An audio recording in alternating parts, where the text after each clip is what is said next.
Dalawang bagong brand ng mga kotse ang agaw pansin ngayon sa mga car enthusiasts. Ito yung Omoda at Jayco. Ang mga sasakyang ito ang nagpapakilala ng mga makabagong teknolohiya at disenyo na swak sa modernong pamumuhay ng mga Pinoy car buyers. Si Mark De La Rosa sa balita. Sa mabilis na pag-arangkada ng industriya ng sasakyan sa Pilipinas, dalawang bagong car brands ang agaw pansin ngayon sa mga car enthusiasts, ang Omoda at Jayco. Ang mga sasakyan na ito ay nagpapakilala ng makabagong teknolohiya at disenyo na swak sa modernong pamumuhay ng Pinoy car buyers. We're here today to introduce you to two models that are refining the automotive landscape, the Omoda C5 and the Omoda E5. Isa sa selling point nito ay ang art in motion na disenyo. Sporty pero elegante ang itsura na nagpapakita ng pagiging moderno ng mga sasakyan.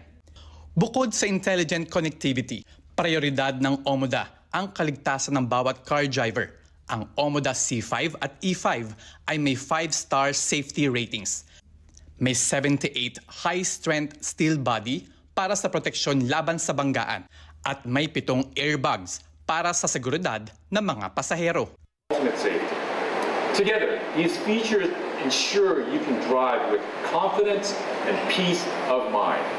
Kung ang Omoda ay para sa urban drivers, ang Jayco Model EJ6 naman ay para sa mga mahilig sa off-road adventures. This is the first and only off-road, full electric, boxy style car in Philippines. Super good looking. It's super drive experience. Super fun.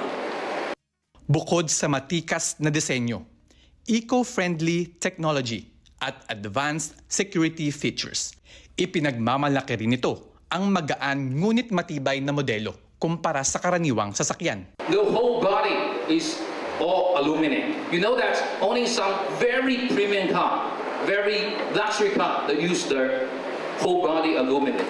It's where we have 30 years to damage it or something, and 30% is lighter compared to their normal steel, and 30% stronger than a normal car. Sa patuloy na paglawak ng automotive market sa bansa, ang pagdating ng Omoda at Jayco ay isang patunay na mas marami ng pagpipilian ang car fanatics. Mula sa stylish city cruisers hanggang sa matitibay na adventure SUVs. Mark De La Rosa para sa mata ng Agila.